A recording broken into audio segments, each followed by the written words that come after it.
Samantala, Senadora Grace Poe, ininspeksyon naman ang bagong prototype na MRT. Ang detalye niyan, ihatid naman sa atin ang aming kasamang si Edwin live via phone patch. Personal nga sinuri ni Senadora Grace Poe ang bagong prototype trains ng MRT Line 3 sa North Avenue Depot kaninang umaga.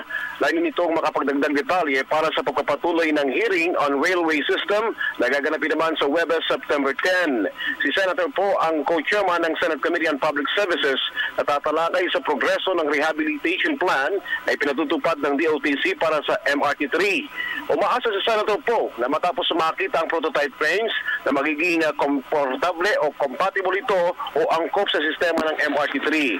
Ang bagong coaches o bago ng train ay gawa ng Dalian Locomotive and Rolling Stock Company Limited, CNR Group ng China.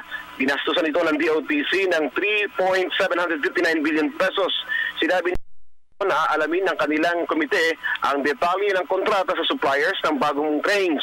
Kailangan niyang matiyak ang liability o pananagutan ng suppliers sakaling makita na may mga depekto at hindi compatible ang bagong trains para sa MRT system.